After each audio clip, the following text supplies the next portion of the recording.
This is Bert Sarkkinen, and I'm watching the Break It Down Show podcast live. Right, that's right. I got a helicopter flying overhead right here at the intro, so it's going to have a little background. But look, you guys know me. You know I like to keep the audience guessing on their toes, and I like to bring you people that are fascinating. And Bert is a leader in the wood fitting industry, and I guess the thing that is always interesting about being on the show is you get to meet these incredible people, Bert, that you wouldn't otherwise ever even think about, and different ways to handle problems or to improve life and everything. And I think you fit nicely into our what the heck is Pete going to talk about next medium. So one, thanks for coming on the show, and two, thanks for doing what you do to beautify the world and to take it and make it an attainable, really interesting thing. Well, thank you, Pete. Thanks for the kind words, and thanks for having me. It's a pleasure to be here.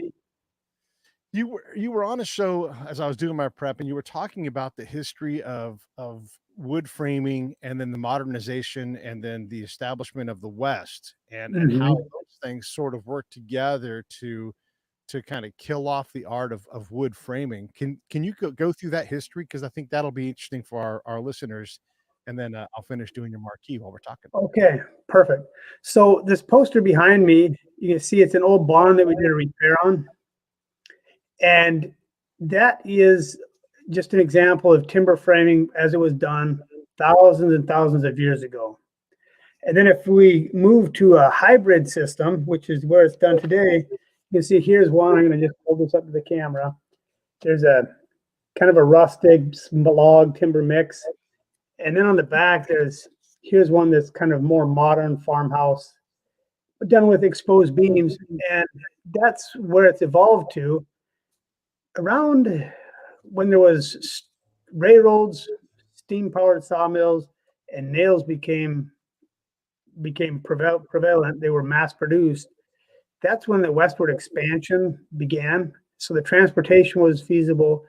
The lumber was sawn up relatively quickly, and they could bang it together with nails. So that produced the shanty towns, and that was the precursor to framing, stud wall framing as we know it today. And then hybrid timber framing is taking beautiful pieces of art from the old world and how it was crafted with mortise and tenon and pegs. And it's using that in specific locations to create personalization and beauty for homes, offices, etc. So you're sort of mixing the old world discipline, which is, I guess, I mean, ultimately you would say it was obsolete, I think, right? That's fair. And then, but you're using the beauty that it takes to not use a nail in a joint if you don't need to, and to let the wood kind of do the work of the beautification part. Correct. Yep. And it's, as from my perspective and the people that shadow our doors, I'm jaded or somewhat tainted as my perspective, I would say, but DNA, the beams, the exposed beams and wood has been used for dwellings and gathering places for so long. I feel like it's kind of baked into our DNA. When we're around solid wood structures and there's people around, it's just kind of this belonging, love. I mean, all these deep needs that we have as people are somewhat scratched. That itch is scratched in a way. Yeah, I think about a sheetrock surface painted or whatever it is versus an open wood surface inside like a cabin or whatever it is. And there's something about that wood that you see. I don't know, maybe it's primal to have that, like fire is primal, right? And you see and things are just a little bit better, and we want to be in water, and being surrounded by timber is, I mean, it definitely doesn't connotate a negative feeling. I think universally, I would say it creates a positive feeling. I would agree with that. And there is something about vibrations. You may or may not have heard this theory, but that every object, inanimate and living, has certain vibrations. And as humans, our emotions can actually change the vibrations that we have, happy, sad, fear, shame, etc. But wood has a certain vibration. Concrete will have a certain vibration. And wood gives a good vibe. That's where in colloquial speech, we hear, you just really got a good vibe, or I was getting some bad vibes. And that's kind of what it's referring to. And then on the other piece of this artistic hybrid timber framing it's so you get your good vibes, you get the nature, you get this solid piece of our DNA kind of sated, but we've also got personalization. One time early in my career, I was working through different styles with timbers, with hybrid timber packages, and I was thinking that, I'm going to kind of run out of ideas here pretty quick. And I was sitting in church, and then some young guy came by with a pair of jeans, and they were all scratched up, the personalized tatters and whatever they do with the studs. And he walked by, and I'm looking at those jeans, and I'm thinking, hang on a second. They keep on coming up with variations on blue jeans. I don't think I have a leg to stand on. And that's been true. And really the creativity comes from our clients. They'll come with certain parameters, certain constraints, and that really just fuels creativity and a lot of fun. So my hat is off to all of our clients, past, present, and future, because if I was on an island or in a lone room, creativity would dry up. Yeah, I can understand that. It's funny that you're doing worship and that kind of thing, and God come and touches you on.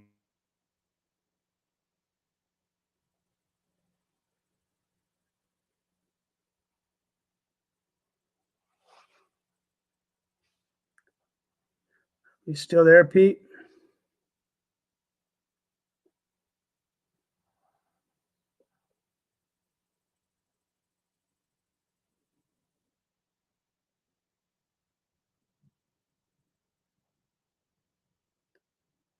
Uh-oh.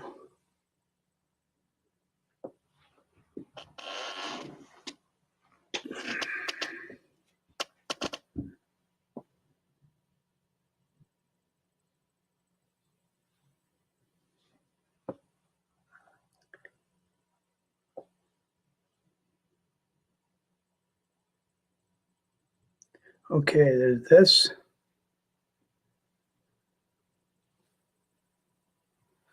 Try again here.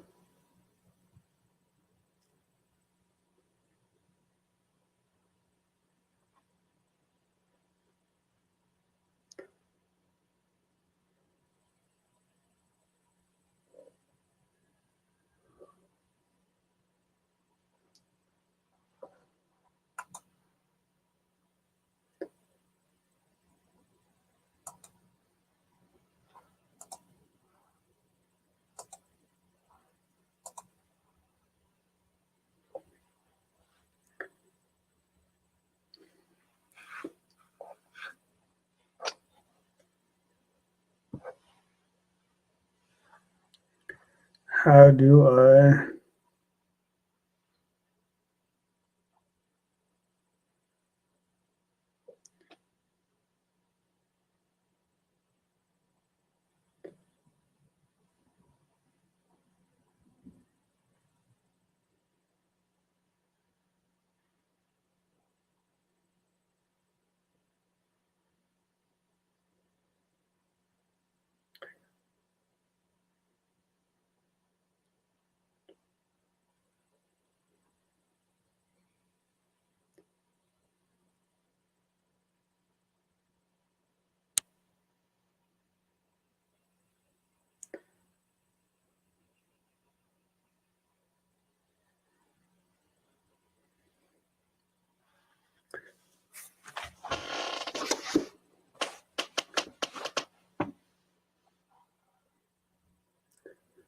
Looks like he's still running.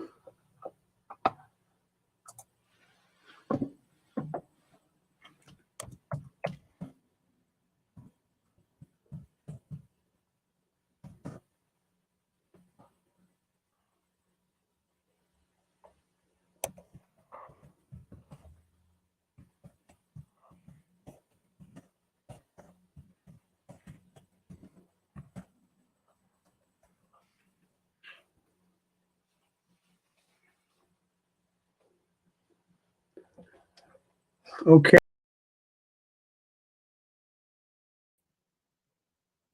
I'm back. Okay. Someone kicked the cord, I guess. I don't know. Something happened on my end. Oh, okay. But I'm back. All righty. Had me nervous. I was nervous too. Yeah, I was nervous too.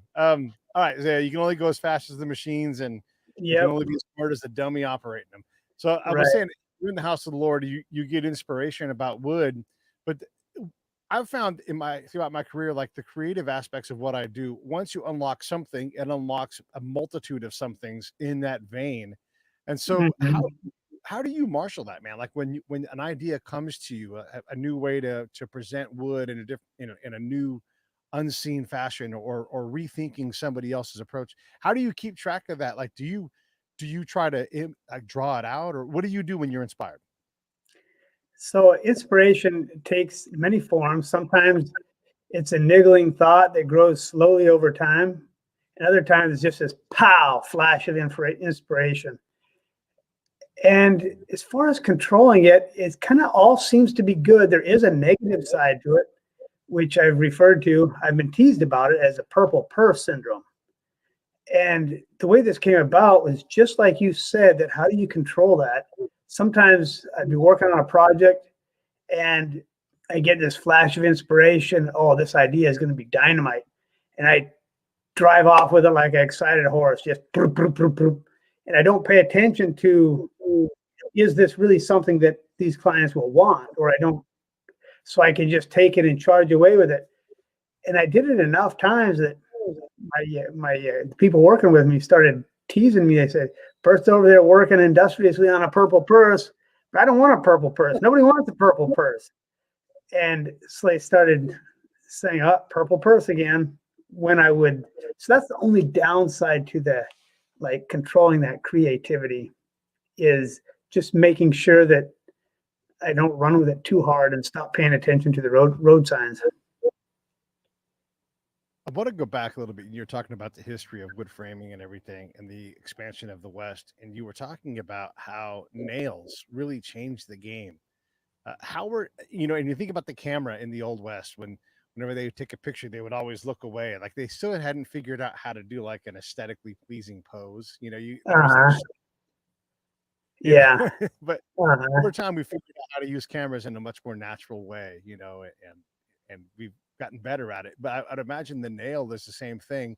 Can you talk a little bit about the history of nails, and then how people displayed them and how they put them to work? You bet. Well, I'll start with a piece of trivia. So, Pete, if you were a builder, say 2,000 years ago, and you were able to get your hands on, a few precious nails or a handful of nails, where do you suppose you would use them in the building process? Yeah, somewhere to support a lot of weight, because it's metal, and I'd want to keep like the main beam of the house off of my head.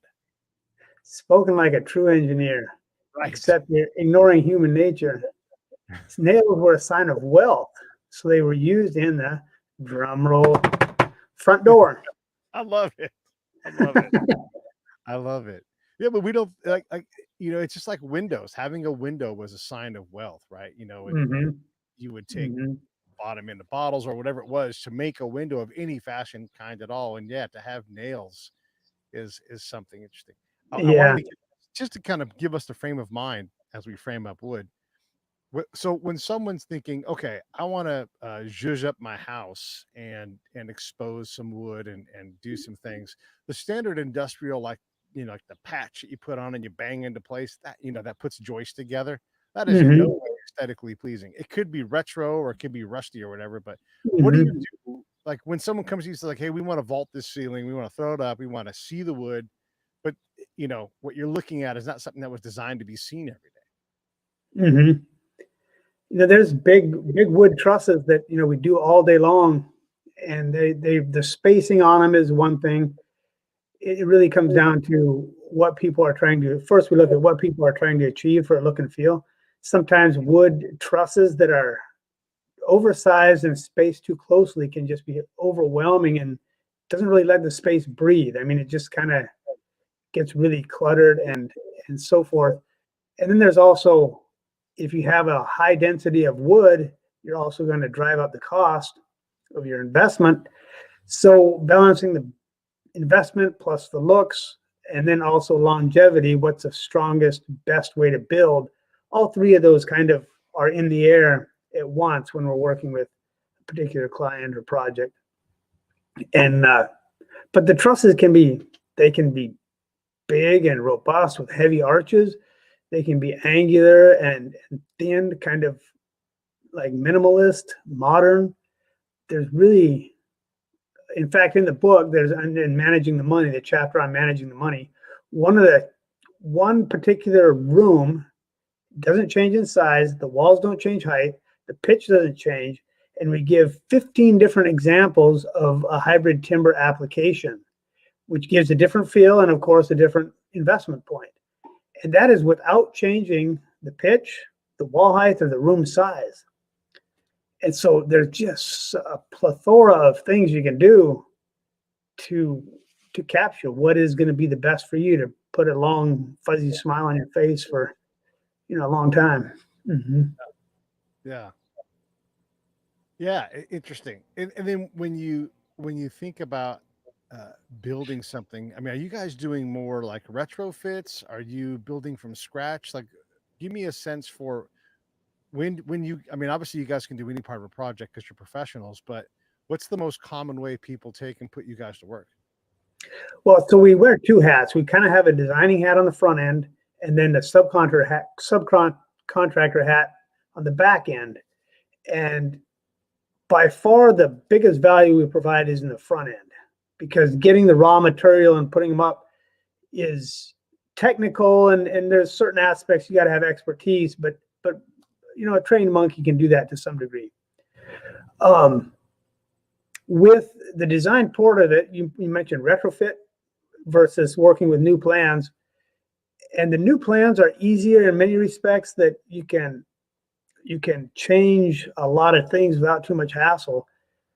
But the big trophies in my mind for myself come from the retrofit, because any changes, you're talking dollars. So you really you're minimizing how much you change. And so it really feels like pull the rabbit out of the hat and just make this complete makeover. In fact, we've got some pictures in the book, and there's other YouTube videos and whatnot. In one particular project, we were accused of that it wasn't even the same house. So that was a compliment, even though it wasn't intended. Yeah, that's interesting. And then actually, I was just at my friend's house the other day, and they've got this lovely little like relaxing area with a hot tub and that kind of thing. And the Mm-hmm. centerpiece of the fireplace, it's an outside like living room. It's Southern California, Mm-hmm. outside a lot. And one of the centerpieces of the area is this old beam of wood, and they've got a matching one from somewhere else. And Mm-hmm. this is something that has really taken on. One, it's good for carbon sequestration rather than burning that old thing. But Right. two, it's got character and it has a story. Who even cares about the stupid story? But the people that buy it, dude, they're like, wait, this came from a kid's hospital that was blown up in World War I and then rebuilt. And then like all this stuff goes into this piece of Uh-huh. wood. It doesn't have to be decorative, but do you guys have an element for what you do also where you're like, we have all this fantastic repurposed wood, or what do you guys do about that? Mm-hmm. So the repurposed wood, that element of a story or something larger than yourself and all that feels good. And so a lot of people like, really, it's kind of cool, Yeah, maybe it doesn't make practical sense, but so we have reclaimed wood. We have suppliers that have reclaimed wood with history attached.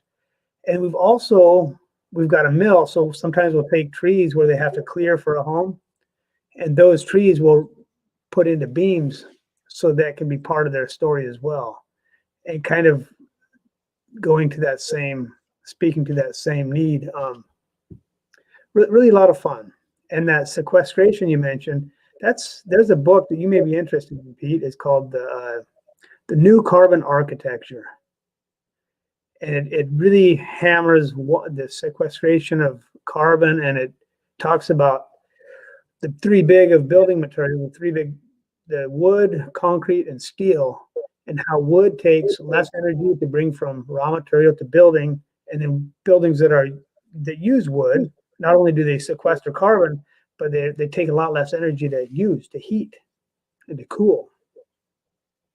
So that's a favorable thing for our industry as well. Yeah, that's neat to hear about. The other thing, I was typing in some things here and trying to pull up some links, but there's a sawmill, like an old sawmill that used to take down redwood trees in Northern California, and then they still do, but they handle a lot of the big trees because it turns out that old saw can still just chew through these giant, like, 8 foot and because the old trees are, we have old trees in town, and LA has a company called, I think it's called Angel City Lumber, and I'll put these links in the Okay. show. And these guys go around LA and they take down these old trees that have to come down for whatever reason. There's like a magnolia down here by where we are, and it's not on the street. It used to be in a little tree box somewhere, but now Mhm. it's got this giant root system that's probably 8 feet tall. And then Okay. the tree reaches 3/4 of the way across the boulevard, like four lanes and the sidewalk. I mean, at some point, this massive tree, I mean, you and I can sit in each of the little like alcoves between the roots. That's how, Okay. right? At some point, that's got to come down. And so a company like Angel City Lumber goes in and they take that tree down and then they turn it into something that you can then go and buy and put it to work. Or this Sebastopol um, sawmill. They take these old wood and it's gorgeous. You buy it and you're like, man, I just can't wait to put my hands on this thing and turn it into something, anything, a table, whatever it is. Mhm. That must be something that you guys have, those kind of sawmills up there where they're taking down old trees and creating a new purpose for them. There's an old sawmill that was operable. It still is operable, but it was in its heyday, around World War II, and that's in Oregon. And our mill itself, it can cut a 52-inch log, so it can handle some big stuff. Um, and there's other mills around that are smaller and whatnot, and some people have bigger mills, but there's mills that can handle big stuff and repurpose big logs, or have the ability to saw big logs without dynamiting them like they had to do in the old days. They would put dynamite down charge the log and pow, split it in half so they could get a smaller log. You've seen the pictures of the log trucks with just one massive log on them. And then in earlier days when we didn't have our bigger mill, we'd get a big log and it's like, well, here's some great wood, but it's going to take, so much effort to get it down to usable wood that isn't really worth it. We couldn't pay much for the big logs. But now we got a big mill, so we're set up that way. As far as the going and rescuing trees, there's another part to that.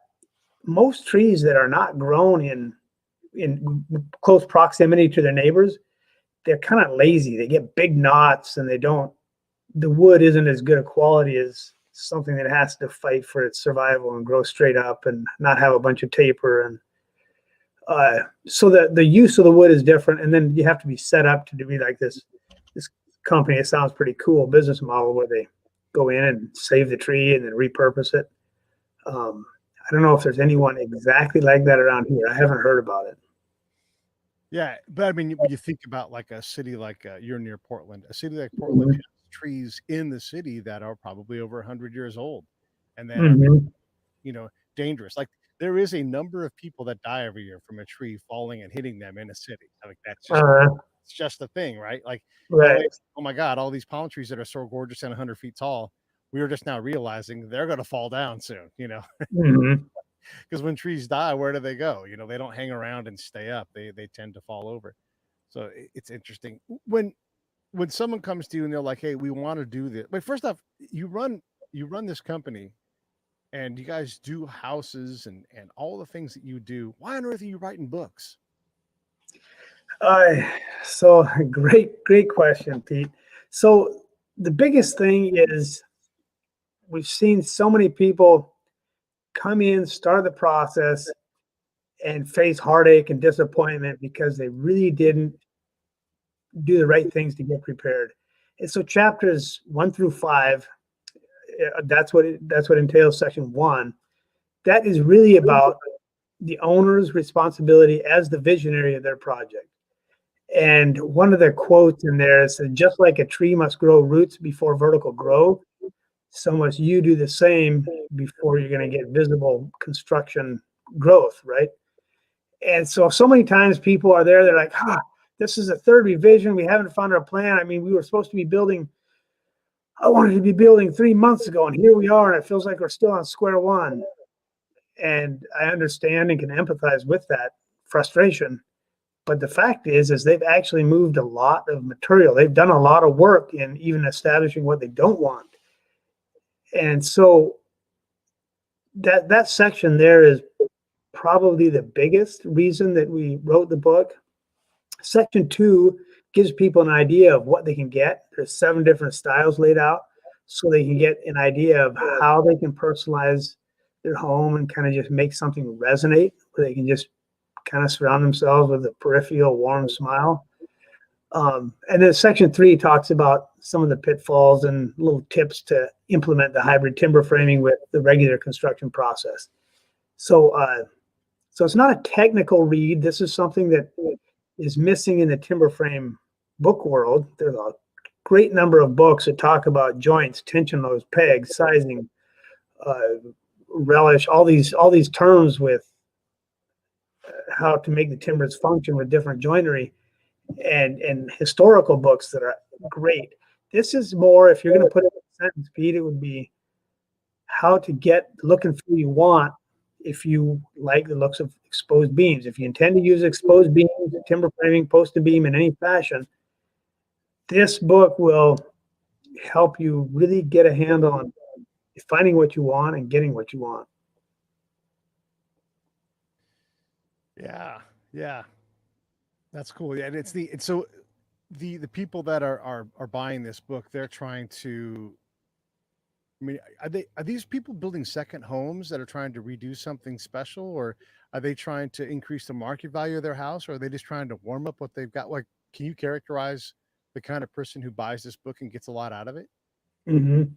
So they got to be attracted, of course, to exposed beams and wood as a starter. They're not starter homes by any means. These are people typically building their forever home or a vacation home. So, and there's 3 ways to really calculate value. One is increasing the overall value. One builder, when he's building spec homes, said he got a 35 to 50% return on the money he spent with us, because we would change roof slopes and dollop the front with these timbers and make a nice entry, and bang, the impression, the curb appeal is better, so it kind of increases the value of everything. That's one way. The other way is if, for example, you wanted to, if you would do a timber package that increases the beauty of it, you're going to have something, an investment that's closer to liquid cash. It'll sell fast. It's not ugly, right? Mm-hmm. But the big kahuna, the reason why people do it is to personalize and to make it nice and for their enjoyment, for their family, their friends, for their morning coffee, all of the above. That's the big reason people want to have something cool. It's just neat.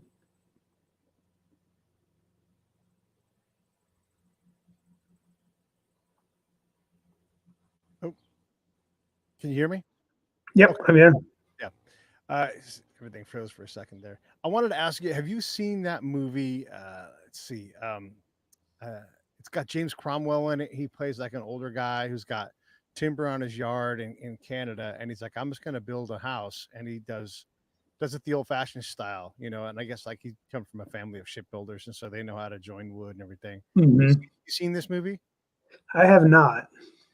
But and the drama is, the movie part of the drama, who knows how much of it's real, but he starts, he drops his own trees, has his own sawmill, and just basically making a house by hand in the traditional style, and he's doing all of it himself, and the local government can't handle it because most people can't handle that kind of work, especially not a 70-something-year-old man, Mm-hmm.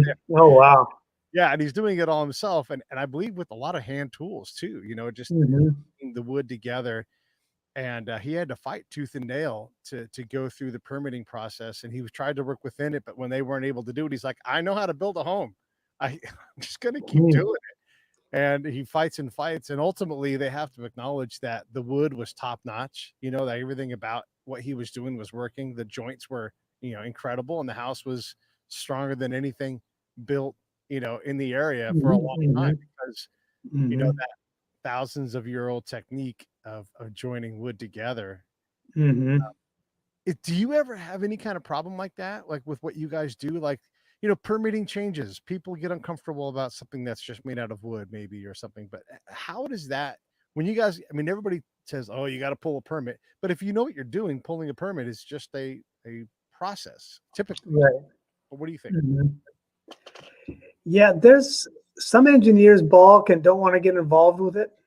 Others, their eyes light up and they want to kind of, oh, just it's the same engineering, it's just different values. A wood peg has a different shear value than a half-inch bolt, which, just for the record, a white oak peg that's 1.25 inches in diameter has the same shear value as a half-inch steel bolt of mild steel. Oh, okay. So, So it's bigger, but they're the same in terms of what they. yeah, and so then you have to calculate how far is it from the edge of the wood and different things.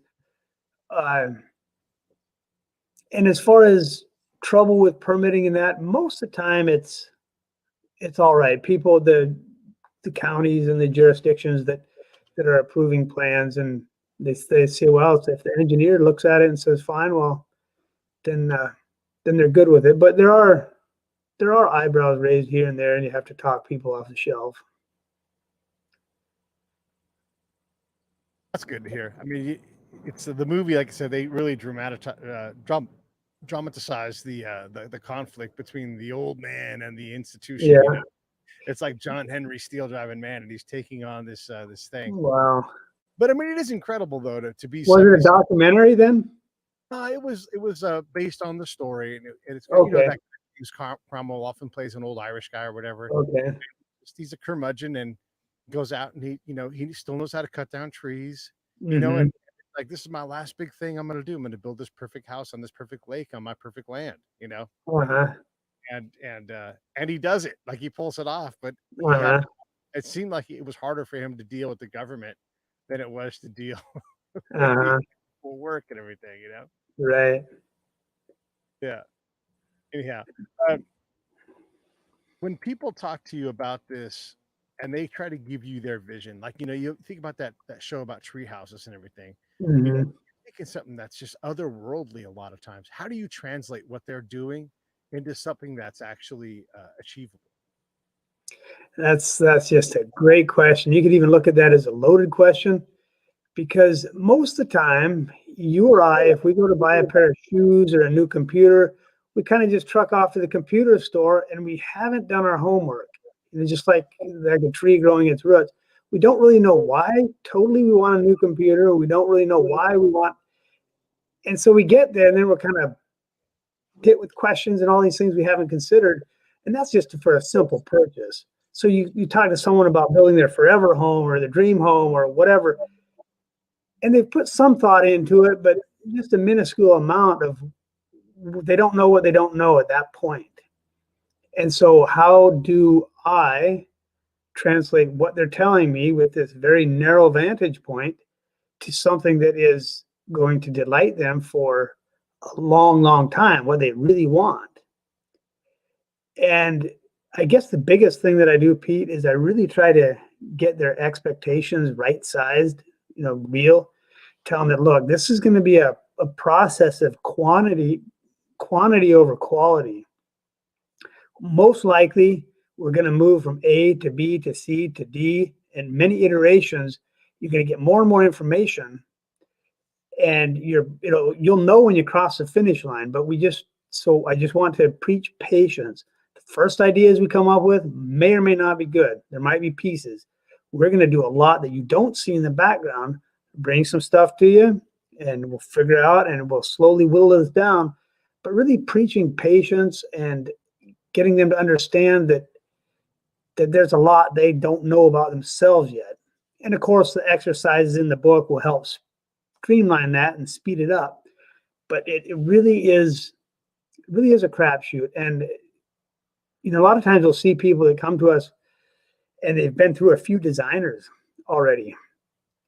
And I don't per se just throw the designer under the bus right away. If that designer hadn't talked and really preached patience and got people set up for the process, that it could be long and arduous, it could be a little messy, and it could feel like they're getting nowhere. If that message isn't thoroughly landed in the client's head, well, client's probably going to get frustrated if it doesn't go fast enough, and then out the door you got a black eye. And so It's really probably the biggest piece of quantity over quality. You've probably heard about the students doing clay pottery. They did a test. One half was graded on producing the perfect project, and the other half was graded on weight. They need to produce X amount of pounds of pottery that semester to get a good grade. And the half of the class that went for the weight for quantity, they had the better pieces in the end. Mm. Yeah, there's that. I talk about the elegance of work, and taking that slower, which seems more frustrating path of really sorting out the decision process. Typically, nets, if you're able to push through and produce, which is what you guys do, typically nets a better, more refined, elegant solution to the problem. Like, okay, yeah, I can throw a beam up here right now. I can get an axe and I can hew that, but that's going to be expensive. You're going to pay a guy to swing an axe Mm-hmm. all day, and yes, Mm-hmm. it can have its imperfections. Or we can, do this modified approach where we have the same thing or whatever it is, right? And like, and asking those extra questions may not be what the client wants to hear, but ultimately it's what they need from you, right? Yep. And it's like I spoke about the purple purse. I mean, the air goes both ways, but so it's a team effort. It really is. And if there's that understanding that it's not going to be perfect every time, but little by little, it'll evolve, and they will know when we cross the finish line. No one has to tell them.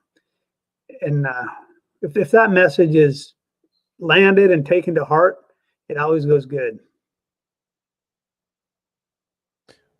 My girlfriend and I are reading a book about aging and how in the medical community there just aren't that many doctors that focus on geriatric care. Uh, there's just not much money in it. The pain is Mm-hmm. problematic, and you get to a point in life where you really just can't fix certain things. And so you just Mm-hmm. try to make them comfortable, whatever it is. And so it's creating these problems of like, it turns out nobody wants to go to a retirement home or Mm-hmm. independent living place because it gets worse and worse and worse once you enter that area, even though they try as hard as they can. So one of the things that people are thinking about is doing is building a smaller property, a smaller home on their property, and having a place to retire to. Mm-hmm. That's already set up so you're not refitting a house. You still can use your house for other things. But when you think about something like that, a project where like this is going to be the place where we're going to ease into the slower years of our life, um, how practical is it to do something like timber frame it so that it looks fantastic and feels fantastic over I mean, you're talking about a form and function kind of argument between like, man, Mm-hmm. be gorgeous, but it's also going to cost an extra $100,000 to have Mm-hmm. all this timber framing. But maybe that's what you need. I don't know. Help me. How do we deal with something like that where someone wants to build a mother-in-law unit in the backyard and they're trying to balance the form and the function? And you're talking like the ADUs or the tiny homes and that sort of thing. Exactly. Yeah. Yeah. Yeah. We've actually thought about the same thing like you did, and we've got seven different styles of the same footprint. So it's a small ADU. It's like 400 or maybe 600 square feet, maybe 800 at tops. Right. I think it's 740 square feet. Two bedrooms, kind of a main living area with the back patio off the back, and then a nice little entry. And the same exact floor plan, but with different roof lines to create different styles. So kind of a neat concept. A builder could run in if they wanted to create this community, same exact foundation for everything, and then boop, boop, boop, put up different styles as they need them. So the practicality of it is, if somebody wants to do it with timbers and that, you kind of have to throw getting your money out of it and all these. You just have to say that I'm buying this because it's artistic. It makes me feel good. Uh, I'm going to be happier staying here with it, and then it's really doable if the head screws get turned in that way, or if it's in line with what people want. If you're going to try to justify it money wise, that's a fool's errand. So this is more of an artistic venture than it is. So, but you can still put the form into the house, like Mm-hmm. thing that's easy to get in out of, no step, Yep. all these things where, the bathroom can already be built to handle someone who's got limited mobility or planning on having less mobility. Yep. Yeah, this particular plan has a shared bathroom. It is big enough and the doors are wide for wheelchairs and that sort of thing. If anyone's interested, it's on our website under floor plans, and they can take a screenshot and go run with the idea. I don't care. And then there's the link if you're looking online, the arrowtimber.com, and that's where Correct. Yep. You can also go to Bert's website too, by the way, and check out his work there specifically. You've written 2 books now. Is there a 3rd book in the works? This is there is a 3rd book, and we've just got an article. It's kind of buried on the website, but the article is a business approach, a business strategy to getting a timber frame, and it's going to be part of our next book, and it's talking about trade-offs.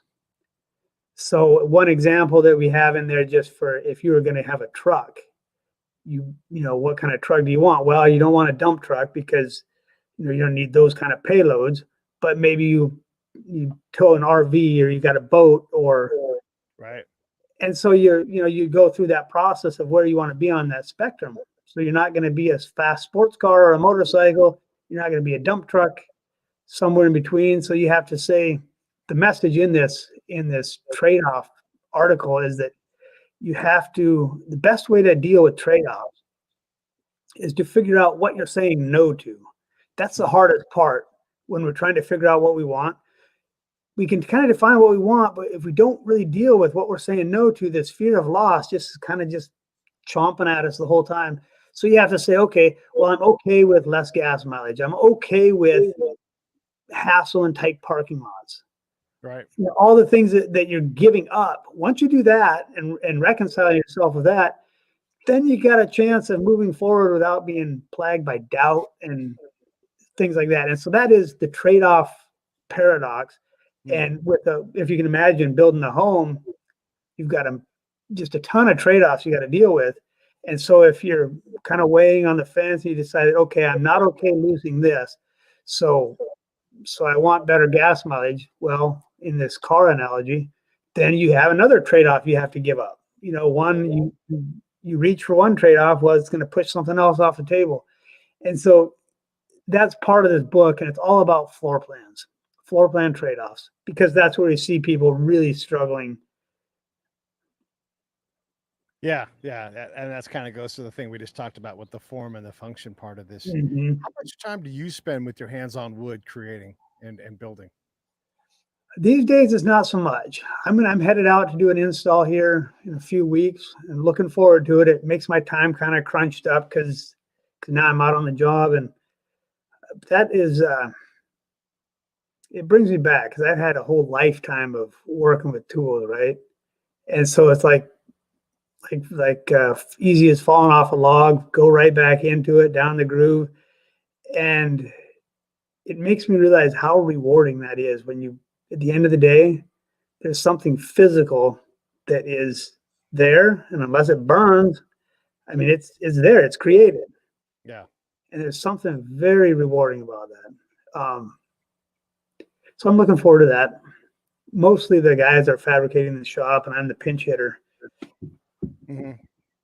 And then is it a hobby for you still then? Like, do you mess around in your own little wood shop to make things? Is everything in your house, framed in timber? Like, hey, here's my wood milk jug and here's my wood. So, the funny thing is I like the design, I like the artistry, and I like the big construction, that bigger stuff. My wife is kind of going into grandma mode. We're expecting our first grandchild. And she got online, she paid $14 for this life-size big blueprint of this cradle that rocks side to side rather than front to back. Yeah. And we're both, our heritage is both Scandinavian, and that's what they do there. And so she got it there and she says, I need you to build this. And I'm like, honey, this takes a lot of different tools I don't have, and I'm just going to have my brother do it. He's got a wood shop. He likes this that furniture type of stuff.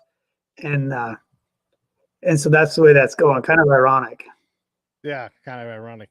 Yeah, but it's funny because there's different like people want to make everything has a wood solution for someone like you. Like, oh yeah, Mhm. that TV remote that'd be better if you put a wood frame around it. Everything gets it, but not in your case, and that's good. So, what do you spend your time doing if you're not designing and working and Mhm. on those projects? Like, what's your hobby? Well, one of my hobbies is I like to break a sweat. One of the Okay. rules that I've lived by is that's kind of kept me in the exercise mode is never take a shower without first breaking a sweat. Mm, So you can only go about 3 days and you got to do something, yeah, right? yeah, yeah. So that's always a fun release for me. I like to read and I like to write. And then there's just family and friends and socializing, church, all Yeah. that stuff. It seems to fill up time. Um, Let's say that I want to hire you guys to come down to Southern California to build a home for me, or I live mhm, Wisconsin, and there's tons of wood out by my cabin in the dells and everything. mhm. You guys push out and do things nationally. Yeah, one of the things that makes it easy is Doug fir grows here on the West Coast, and it's got so many qualities. It's like the optimized building wood, Hmm. and so it's people are already importing that, or it's already getting trucked across. So if we do a kit first, it's just less shipping weight. Hmm. You know, Hmm. yes, we've had projects go to Florida, to Alaska, Minnesota, Arkansas, California, Montana, all kinds of places. And we're not general contractors, so we're just there for the getting the timbers erected at the right time. So it's fairly straightforward process. Yeah, yeah, yeah, okay. And if you were really handy and ambitious, you could say, well, just send me the kit, Yeah, instruction, and I've got a strong back, weak mind, I can handle it. that's pretty much describing me.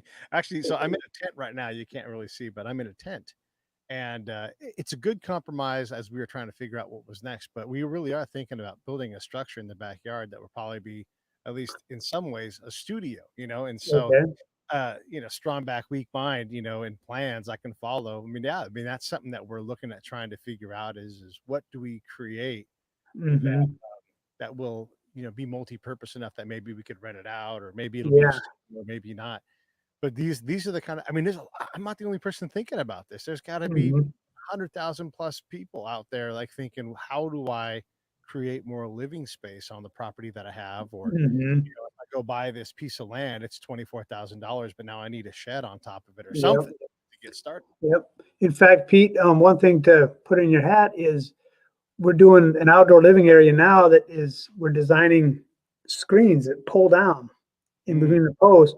So you pull it down, you could have radiant heaters above, like a gas heaters that do whatever, and you can have screens or an actual fabric that keeps the heat in, hmm. or you could go to a bug type screen. But Yeah. Yeah. yeah, really a lot of options. Yeah, there's a lot of options. What's besides Doug for its practicality and its idealistic nature? What other kind of wood do you like to create with? Well, there's a lot with cedar. Sometimes people like the color. Mhm. Sometimes if it's going to be totally exposed, they prefer using cedar. There's sequoia, Port Orford cedar, which is actually a fir. There's some oak. Um, and the further you go east, there's a lot of oak that grows there. So that's where you see oak used more. It's a really Mm, strong wood. It is heavy. It's harder to get in long straight lengths. mm, Um, and then it's twisting and shrinkage is kind of off the charts. mm. The Yeah. pros and cons there. Hmm. One of the companies we met along the way is a company called Linwood, and they make wood, like a wood replacement, and it's made from flax stalks. Basically, they take the flax stalk and they unroll it, right? And it's a waste product. Hmm. They Right. resin it, and then you can shape it to be anything. Like the first thing they made was guitars, and these guitars are incredibly strong. It's strong like carbon fiber is strong, but with Okay. better resonating factor. I don't know what that matters about, but one of the things they're doing is like they're looking at how do we, and they'll say it's carbon neutral, whatever. Either way, you're sequestering these stocks that otherwise would get Hmm. or something else. Um, Hmm. it's just this gorgeous, because the stalks, the way the grain runs on it, it's just this gorgeous, wood-like appearance that is incredibly, incredibly strong, but at a tenth of the weight. It's just. Mhm. What are your thoughts on some of these newer woods and composites and other ways of approaching the wood problem? I think my hat goes off to people that are in trying to do these things because there's we need that. Mhm. Way back in the day when there were before cars, there were people predicting that cities would be buried in horse manure. Yeah. And it was ingenuity and genius thinking that brought about a solution which now has its own problem, which I think the cycle will keep moving around. There's a guy I know that has had an invention to take garbage and with high heat and water, steam and press garbage into little bricks, and it gets neutralized, sterilized, so bacteria can't grow with this heat. It has to have a certain amount of plastic in order to work. But this has never taken off yet. But when he's gone to these big garbage people, that the big companies that are doing garbage, they're like, how much for this? Because if you could compress that garbage Yeah. and turn it into something that's a building product, I Yeah. mean, you're winning on so many levels that it's crazy. So Yeah. I just look forward to see what comes out of these these inventors and people that are thinking and doing on ideas, because there's good stuff going on. There really is. There's a lot of exciting things out there for us to be able to do this. And then talk a little bit about, if you can, um, we often worry about building things out of wood or place, but wood is a fairly replenishable product, if I'm not mistaken. Hmm. Are we managing that okay? From my perspective, it's yeah, doing a great job. There's more for us now than there was in the turn of the century Right. because of the replanting and managed growth and whatnot. And it really is a renewable resource. Like we mentioned, it is from raw material to building material, much less energy than concrete and steel. And then Yeah. it does the carbon sequestering as well as just being warm and resonates with us as humans, and then easier to heat and cool. So I don't think wood's going to be gone anytime soon. No, it makes a lot of sense. And like you said, it'll just keep growing back. Uh, we're coming up on the anniversary of the death of Harry Truman, the guy who was a Washington resident, and he lived at the base of Mount St. Helens in 81. And they're like, you got to go, Harry. And he's like this 80-year-old guy, World War I pilot. He's like, yeah, Uh-huh. I don't think so. If it's going to blow up, Uh-huh. always say that. You've been saying that my whole life. Then it's going to blow Uh-huh. up. I'm going to go with it. But what are your thoughts on a guy like that who's just determined to live his life in his own way? I mean, you can't get it. Well, you can't now, but there's not many places that are more beautiful than the lake that he lived on. Mm-hmm. Spirit Lake, yeah. Spirit So Lake. you've seen the eruption, I take it. Yeah, And how yeah. the whole hillside just caves and slides, just incredible. It was remarkable, like, and for miles, just the knockdown Yeah. bridges that weren't like, yeah, that used to be something of a bridge, but not anymore. It Yeah, was if they all would have blown the other way towards the coast, there'd have been mayhem, annihilation. It would have been ugly.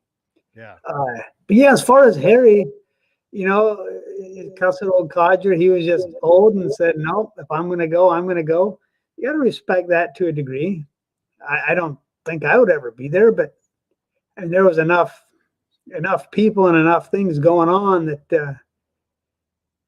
there were a lot of reporters and whatnot that didn't make it out as well.